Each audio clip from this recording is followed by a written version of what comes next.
അടുത്തത് ആലപ്പുഴ CPM-ലേക്കാണ്. കഴിഞ്ഞ കുറേ കാലങ്ങളായി കായംകുളത്ത് CPM-ന് നേതൃത്വത്തിന് തന്നെ തലവേദനയാകുന്ന കുറേയധികം സംഭവങ്ങൾ ഉണ്ടാകുന്നുണ്ട്. അതിൻ്റെ തുടർച്ചയെന്നോണം ഇപ്പോൾ 2001 നടന്ന സത്യൻ കൊലപാതകം ചർച്ചയാകുകയാണ്. INTUC നേതാവായിരുന്ന സത്യൻ കൊല്ലപ്പെട്ടിരുന്നു. ഇപ്പോൾ അതുമായി ബന്ധപ്പെട്ട് ഈ സത്യൻ്റെ കൊലപാതകം CPM നേതൃത്വം അറിഞ്ഞുകൊണ്ട് വളരെ ആസൂത്രിതമായി നടത്തിയിരിക്കുന്ന ഒരു കൊലപാതകമാണ് എന്നുള്ളൊരു പരാമർശം CPM-ൻ്റെ തന്നെ ഒരു നേതാവ് പാർട്ടി സെക്രട്ടറിക്ക് അയച്ച രാജിക്കത്തിൽ പറഞ്ഞിരിക്കുകയാണ്. അപ്പോൾ ഈ കത്ത് പുറത്തു വന്നു. അതിനുശേഷം ഈ വിഷയം സജീവമായി ചർച്ചയാകുന്നുണ്ട്.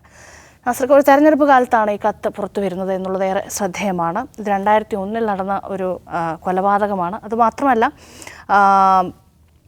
ഈ കായംകുളത്തെ പാർട്ടിക്കുള്ളിൽ നടക്കുന്ന പൊട്ടിത്തെറിയെക്കുറിച്ച് സമീപ ദിവസങ്ങളിലൊക്കെ സജീവമായി വാർത്തകൾ നമ്മൾ കൊടുക്കുന്നുണ്ട്. അതിനിടയിലൊക്കെയാണ് ഈ കത്ത് പുറത്തേക്ക് വരുന്നത്. നാസർക്ക് എന്താണ് തോന്നുന്നത്? അത് അഡ്വക്കേറ്റ് ബിപിൻ ബാബുവിൻ്റെ കത്ത്. പിന്നെ എനിക്ക് തോന്നുന്നത് അത് പാർട്ടി സെക്രട്ടറിക്ക് കൊടുത്ത കത്തല്ല, അത് പൊതുജനത്തിന് അല്ലെങ്കിൽ ജനങ്ങൾക്ക് മുമ്പിലേക്ക് ഇറങ്ങിയ ഒരു കത്തിൻ്റെ ഒരു കോപ്പി പാർട്ടി സെക്രട്ടറിക്ക് വെച്ചു എന്ന് മാത്രമേ ഉള്ളൂ എന്നാണ് എനിക്ക് തോന്നുന്നത്. ഒന്നാമത്തെ പ്രശ്നം, അതിൽ പറയുന്ന ആ കഥ അങ്ങനെ അങ്ങോട്ട് വിശ്വസിക്കാൻ പറ്റാത്ത ഒരാളാണ് ഞാൻ. ഒരു പറയുന്ന കഥ എന്താ വെച്ചാൽ, ബിപിൻ ബാബു പറയുന്ന കാരണം പിന്നെ കായംകുളം നടന്ന തെരഞ്ഞെടുപ്പിൽ 2021 കായംകുളത്തെ തെരഞ്ഞെടുപ്പിൽ 2001 കായംകുളത്തെ തെരഞ്ഞെടുപ്പിൽ പിന്നെ ഹസൻ ജയിക്കുന്നു, സുധാകരൻ തോൽക്കുന്നു. സുധാകരൻ തോറ്റപ്പം ഹസന് വേണ്ടിയിട്ട് കാര്യമായിട്ട് പ്രവർത്തിച്ചിരുന്ന ഒരു കോൺഗ്രസ്സുകാരൻ എന്നുള്ള നിലയ്ക്ക് കാര്യമായിട്ട് പ്രവർത്തിക്കുകയും കാര്യമായിട്ട് ഈ സത്യൻ്റെ പ്രവർത്തനങ്ങൾ കൊണ്ട് ഒരുപാട് വോട്ട് ഹസന് കിട്ടി എന്നുള്ളത് കൊണ്ട്, സത്യൻ്റെ പ്രവർത്തനം കൊണ്ടാണ് സുധാകരൻ തോറ്റു എന്നുള്ളത് കൊണ്ട് പിന്നെ പാർട്ടിയുടെ ജില്ലാ കമ്മിറ്റി യോഗം ചേർന്നിട്ട് സത്യനെ കൊല്ലാൻ തീരുമാനിക്കുകയും എന്നിട്ട് അതിന് ആൾക്കാരെ ഏർപ്പെടുകയും ഒരു ഓട്ടോറിക്ഷയിൽ ഓട്ടം വിളിച്ചു കൊണ്ടുപോയിട്ട് ഒരു അമ്പലത്തിൻ്റെ അടുത്ത് വെച്ചിട്ട് ആക്രമിക്കുകയും. ജില്ലാ കമ്മിറ്റി എന്നില്ല, പാർട്ടി കമ്മിറ്റി എന്ന് പറയുന്നു. പക്ഷേ എൻ്റെ സംശയം അതിലുള്ള ഒരു പ്രശ്നം, പിന്നെ അങ്ങനെയാണെങ്കിൽ ഈ കോൺഗ്രസ്സിൽ ഒരാളെ മാത്രം കൊന്നാൽ മതിയാവും. ഒരു കോൺഗ്രസ്സുകാരൻ്റെ പ്രവർത്തനം കൊണ്ട് മാത്രമാണ് അസൽ ജയിച്ചത്. ഇപ്പം ഒരു കമ്മ്യൂണിസ്റ്റുകാരൻ, ഒരു CPM-കാരൻ സ്വന്തം സ്ഥാനാർത്ഥിക്ക് എതിരെ പ്രവർത്തിച്ച് പിന്നെ ചാരപ്പണി നടത്തിയിട്ടും എതിരെ പ്രവർത്തിച്ചിട്ടും സ്വന്തം സ്ഥാനാർത്ഥിയെ തോൽപ്പിച്ചു എന്നുള്ളത് കാരണം കൊണ്ട് കൊല്ലാൻ തീരുമാനിച്ചു എന്ന് പറയുകയാണെങ്കിൽ കുറച്ചും കൂടെ വിശ്വാസം ഉണ്ടാവും. ഇതങ്ങനെയല്ല. ഇത് മറ്റ് പാർട്ടിക്കാരൻ ജയിച്ചു, കോൺഗ്രസ്സുകാരൻ മത്സരിച്ചു, കോൺഗ്രസ്സുകാരൻ പ്രവർത്തിച്ചു, എന്നിട്ട് കോൺഗ്രസ്സുകാരൻ്റെ സ്ഥാനാർത്ഥിനെ ജയിച്ചു, ആ കോൺഗ്രസ്സുകാരനെ കൊണ്ടുപോയിട്ട് അതൊരൊറ്റ കോൺഗ്രസ്സുകാരനല്ലല്ലോ, കോൺഗ്രസ് UDF അവിടെ നടത്തിയ പ്രവർത്തനത്തിൻ്റെ ഭാഗമായിട്ടല്ലേ. അങ്ങനത്തെ ഒരു പ്രശ്നം, ഒരു സംശയം അതിൽ ഉണ്ട്. പക്ഷേ അതിൽ വേറെയും ഒരു സംഭവം ഉള്ളത്, അതിൻ്റെ ഒരു പശ്ചാത്തല കഥയുള്ളത്, ഈ സത്യൻ അങ്ങനെ ഒരു പിന്നെ എന്താ പറയുക, സത്യനൊരു ജനനാ കോൺഗ്രസ്സുകാരനായിരുന്നില്ല, സത്യനൊരു കോൺഗ്രസ് തറവാട്ടുകാരനായിരുന്നില്ല. സത്യൻ RSSൽ നിന്ന് പിന്നെ INTUCയിൽ വന്ന, കോൺഗ്രസ്സിൽ വന്ന ഒരു പഴയ RSSകാരനായിരുന്നു എന്ന് പറയുന്നുണ്ട്. അങ്ങനെയാണെങ്കിൽ RSSകാരൻ, പഴയൊരു RSSകാരൻ, അവൻ RSSലുണ്ടായിരുന്ന കാലത്തും RSSലുണ്ടായിരുന്ന കാലത്തും കോൺഗ്രസ്സിലുണ്ടായിരുന്ന കാലത്തും അവൻ ഇങ്ങനെ അതിഭയങ്കരമായിട്ട് ശല്യപ്പെടുത്തിക്കൊണ്ടിരിക്കുകയാണ് എന്നുള്ള സാഹചര്യത്തിൽ പാർട്ടി കമ്മിറ്റി ഇവനെ കൊന്നതാണ്. അങ്ങനെയൊക്കെയാണ് ഈ ബിപിൻ പിന്നെ പറയുന്ന കഥ എങ്കിൽ, പക്ഷേ ഇപ്പോൾ ആ കഥ എടുത്ത് പുറത്തിട്ടതിൻ്റെ പിന്നിലുള്ള സാഹചര്യം, ഇപ്പം അങ്ങനത്തെ ഒരു കഥയുമായിട്ട് ബിപിൻ പുറത്തു വരുന്ന സാഹചര്യം ആലോചിക്കണം. ഒന്നാമത്, അങ്ങനെയാണെങ്കിൽ ഇയാളിപ്പോൾ പാർട്ടിയിൽ നിൽക്കാൻ ഒട്ടും താല്പര്യമില്ല എന്നുള്ളൊരു സൂചനയോട് കൂടിയിട്ടാണ് ഈ കത്ത് വരുന്നത്, അയാളുടെ അമ്മയുടെ കത്തും സംഗതികളൊക്കെ വരുന്നത്. അങ്ങനെയാണെങ്കിൽ പിന്നെ എന്താണ് ഇയാളുടെ ഉദ്ദേശം എന്നുള്ള പ്രശ്നമുണ്ട്. ഇയാൾ കോൺഗ്രസ്സുകാരനെ കൊന്ന കഥയൊക്കെ പറയുന്നതാണെങ്കിൽ കോൺഗ്രസ്സിലേക്ക് പോകാൻ അയാൾക്ക് ഏതായാലും പറ്റില്ല. പിന്നെ അയാൾ എങ്ങോട്ട് പോകാൻ ഉദ്ദേശിച്ചിട്ടാണ് ഈ പരിപാടി എന്നുള്ളൊരു പ്രശ്നം ഉണ്ട്.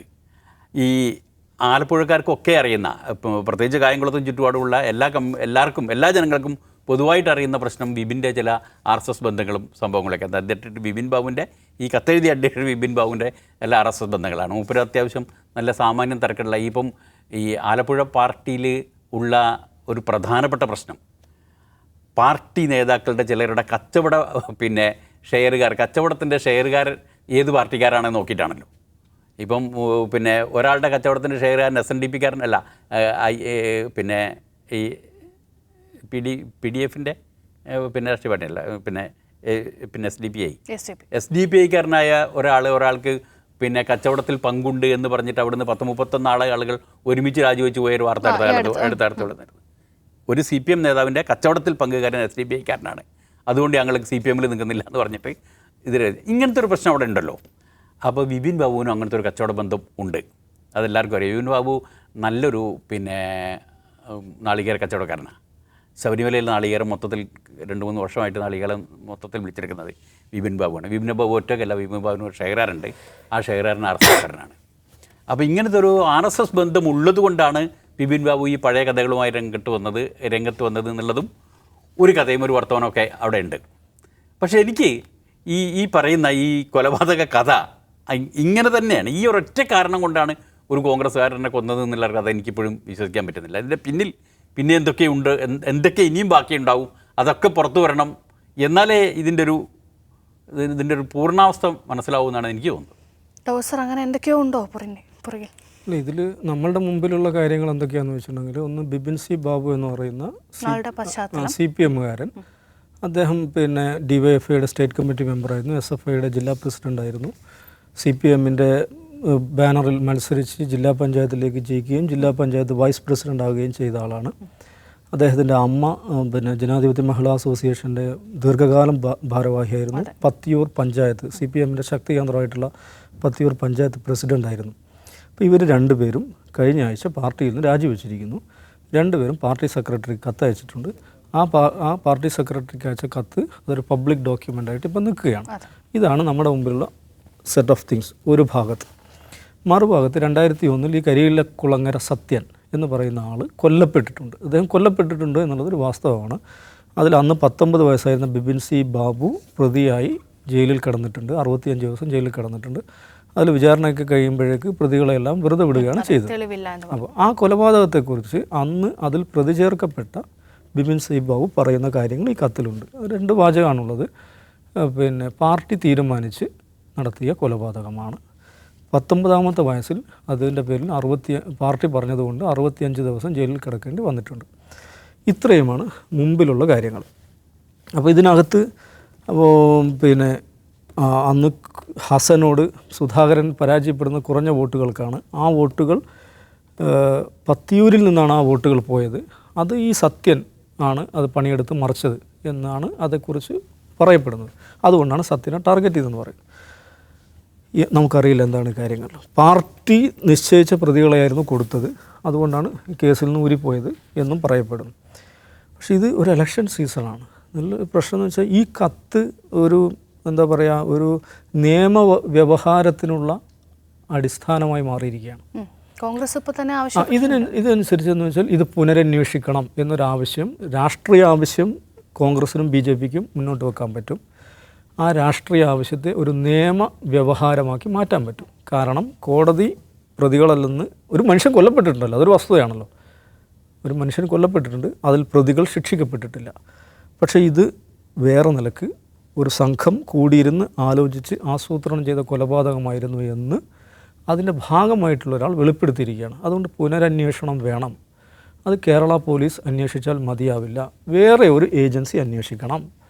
അത് NIA അന്വേഷിക്കണം, അല്ലെങ്കിൽ CBI അന്വേഷിക്കണം എന്നൊക്കെ പറഞ്ഞിട്ട് ഒരാൾക്ക് കോടതിയിൽ പോകാം.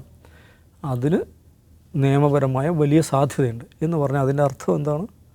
CPM വീണ്ടും വലിയൊരു കുരുക്കിലേക്ക് പോവുകയാണ് എന്ന് പറഞ്ഞാൽ എന്തുമായി ബന്ധപ്പെട്ടാണ് ആ കുരുക്ക്? ഒരു മനുഷ്യനെ കൊന്നതുമായി ബന്ധപ്പെട്ടാണ്. ഇതാണ് ഒരു നുണ പറഞ്ഞു കഴിഞ്ഞാൽ ആ നുണ സ്ഥാപിക്കാൻ 10 നുണ പറയേണ്ടി വരും എന്ന് പറയുന്നില്ലേ? അതുപോലെ തന്നെ ഒരു കൊലപാതകം നടത്തി കഴിഞ്ഞാൽ ആ കൊലപാതകത്തിന് ഊരിപ്പോരാൻ വേണ്ടി വേറെയും കൊലപാതകങ്ങളോ അല്ലെങ്കിൽ വേറെയും ക്രിമിനൽ ആക്ടിവിറ്റീസോ നടത്തേണ്ടി വരും എന്നുള്ളതൊരു വസ്തുതയാണ്. ഇപ്പോൾ കണ്ണൂർ ജില്ലയിൽ നമ്മൾ പരിശോധിച്ച് കഴിഞ്ഞാൽ CPMകാർ പ്രതിയായിട്ടുള്ള കൊലപാതക കേസുകളിൽ ആ പ്രതികളിൽ പലരും മരിച്ച നിലയിൽ കാണപ്പെട്ട എത്രയോ സംഭവങ്ങളുണ്ട്. അത് ആത്മഹത്യയായിരിക്കും, ചിലപ്പോൾ ദുരൂഹമായ മരണങ്ങളായിരിക്കും, അപകട മരണങ്ങളായിരിക്കും. എത്രയോ സംഭവങ്ങൾ നമുക്ക് കണ്ണൂർ ജില്ലയിൽ നിന്ന് മാത്രം എടുക്കാൻ പറ്റും. ഏറ്റവും ഒടുവിൽ കഴിഞ്ഞ തെരഞ്ഞെടുപ്പിൻ്റെ അന്ന് വൈകുന്നേരമാണ് ഇപ്പോൾ ഈ വർഷം സ്ഫോടനമുണ്ടായ ഇതേ പാനൂർ മേഖലയിൽ പെരിങ്ങത്തൂരിൽ ഒരു മുസ്ലിം ലീഗ് പ്രവർത്തകൻ ഹാരിസ് എന്നാണെന്ന് തോന്നുന്നത്, ഒരു മുസ്ലിം ലീഗ് പ്രവർത്തകൻ കൊല്ലപ്പെടുകയാണ്. പോളിങ്ങിൻ്റെ അന്ന് വൈകുന്നേരം, പോളിംഗ് കഴിഞ്ഞ് മണിക്കൂറുകൾക്ക് ശേഷം CPMകാർ ബോംബെറിഞ്ഞ് ഈ ചെറുപ്പക്കാരൻ 19 വയസ്സ് 20 വയസ്സ് മറ്റോ ഉള്ളവർ കൊല്ലപ്പെടുന്നു. 3-ാമത്തെ ദിവസം എന്താ സംഭവിക്കുന്നത്? ഈ കേസിലെ പ്രതിയായ രതീഷ് എന്ന് പറയുന്ന ആൾ, ഈ കേസിലെ 2ാം പ്രതിയാണ്. രതീഷ് എന്ന് പറയുന്ന CPM പ്രവർത്തകൻ്റെ മൃതദേഹം ഒരു കശുമാവിൽ തൂങ്ങി നിൽക്കുകയാണ്. അതെങ്ങനെയാണ് സംഭവിക്കുന്നത്? അപ്പം ഇങ്ങനെയുള്ള സംഗതികൾ, അത് അദ്ദേഹം ആത്മഹത്യ ചെയ്തതാണോ, തെളിവ് നശിപ്പിക്കാൻ വേണ്ടി കെട്ടിത്തൂക്കിയതാണോ അതറിയില്ല. കെട്ടിത്തൂക്കിയതാണെന്നാണ് മുസ്ലിം ലീഗ് ആരോപിക്കുന്നത്. അപ്പോൾ ഇതൊരു പ്രശ്നമാണ്. കൊയിലാണ്ടിയിൽ CPMൻ്റെ ഒരു ലോക്കൽ സെക്രട്ടറി കൊല്ലപ്പെട്ടു ഒരു 1.5 മാസം മുമ്പ്. ആരാ കൊന്നത്? CPMന് വേണ്ടി ഈ നിലക്കുള്ള പ്രവർത്തനം നടത്തിക്കൊണ്ടിരിക്കുന്ന ഒരു കക്ഷിയാണ്. അയാളെന്താ പറയുന്നത്? എന്നെ പാർട്ടി അകറ്റാൻ തുടങ്ങി. ഇത് CPMനെ സംബന്ധിച്ചിടത്തോളം കൊലപാതകങ്ങൾ, ഈ നിലക്കുള്ള രാഷ്ട്രീയ കൊലപാതകങ്ങൾ, അതിന് രാഷ്ട്രീയമായ നഷ്ടമേ ഉണ്ടാക്കിയിട്ടുള്ളൂ. TP ചന്ദ്രശേഖരൻ വധം ഇപ്പോഴും അതിൻ്റെ പാപഭാരം പേറി നടക്കുകയല്ലേ. അപ്പോൾ ആ പാപം അവർക്ക് അത് കുടഞ്ഞു തെറിപ്പിക്കാൻ പറ്റില്ല. ഇത് ഈ കൊലപാതകം നടത്തുന്ന എല്ലാവരും മനസ്സിലാക്കേണ്ടതാണ്. നമ്മുടേതൊരു ജനാധിപത്യ സമൂഹമാണ്. തെരഞ്ഞെടുപ്പിൽ ജയവും തോൽവിയും ഉണ്ടാവും. അതിനെ റെസ്പെക്റ്റ് ചെയ്യുക. മറ്റവൻ തോറ്റാലും ജയിച്ചാലും അതിനെ റെസ്പെക്റ്റ് ചെയ്യുക. അതാണ് ജനാധിപത്യ സംസ്കാരം എന്ന് പറയുന്നത്. പക്ഷേ CPMനെ സംബന്ധിച്ചിടത്തോളം പലപ്പോഴും അത് സാധിക്കുന്നില്ല. കൊലപാതകങ്ങളിലേക്ക് പോകുന്നു. ഈ കൊലപാതകങ്ങളെല്ലാം രാഷ്ട്രീയമായി, ധാർമ്മികമായി, സംഘടനാപരമായി CPMന് നഷ്ടമേ ഉണ്ടാക്കിയിട്ടുള്ളൂ. അതേപോലെയുള്ളൊരു പുലിവാൽ സാധാരണ മലബാറിൽ, വടക്കൻ മലബാറിലാണ് ഇത്തരം പുലിവാലുകൾ CPM പിടിക്കാറുള്ളത്. അതേപോലെയുള്ളൊരു പുലിവാലിലേക്ക് ഈ ആലപ്പുഴയിലെ പാർട്ടിയും പോവുകയാണ്. അത് ഈ തെരഞ്ഞെടുപ്പിൽ ബാധിക്കും. പിന്നെ കായംകുളത്ത് നേരത്തെ രേഷ്മ പറഞ്ഞതിന് സവിശേഷമായ ചില പ്രശ്നങ്ങളുണ്ട്. ആ പ്രശ്നങ്ങളുടെ ഭാഗമായിട്ടാണ് ആ MSM കോളേജിലെ പ്രശ്നം, എന്താണ് ഈ വ്യാജ സർട്ടിഫിക്കറ്റ് വിവാദമൊക്കെ പുറത്തു വന്നത്. ഇതേ കായംകുളം ഏരിയയിലാണ്. അന്ന് കഥാപാത്രമായിരുന്ന ആളുകൾ തന്നെയാണ് ഇതിലെയും കഥാപാത്രങ്ങളായിട്ട് വരുന്നത്. അത് ആലപ്പുഴയിൽ ദീർഘകാലമായിട്ടുള്ള യുവജന പ്രസ്ഥാനങ്ങളിലും ഇതേ പ്രശ്നമുണ്ട്. ഇപ്പോൾ ആലപ്പുഴയിലാണെങ്കിൽ കണ്ണൂരിലാണെങ്കിൽ ഇപ്പോൾ CPMൽ മുഴങ്ങുന്ന ഒരൊറ്റ പാട്ട് മാത്രമാണ്, അവനവൻ കുരുക്കുന്ന കുഴിക്കഴിച്ചെടുക്കുമ്പോൾ. നമുക്ക് നോക്കാം. എന്താണെങ്കിലും തെരഞ്ഞെടുപ്പ് കാലത്താണ് ഇങ്ങനെ ഒരു കത്ത് വരുന്നത് എന്നുള്ളത് ഏറെ ഗൗരവമുള്ള വിഷയമാണ്. ഇതിനെ എങ്ങനെ പാർട്ടി പ്രതിരോധിക്കും, പ്രതിപക്ഷം ഇതിനെ എങ്ങനെ രാഷ്ട്രീയ ആയുധമാക്കി മാറ്റും എന്നുള്ളതും ഏറെ പ്രധാനപ്പെട്ടതാണ്. കാത്തിരിക്കാം. ഔട്ട് ഓഫ് ഫോക്കസ് പൂർണ്ണമാവുകയാണ്. നമസ്കാരം.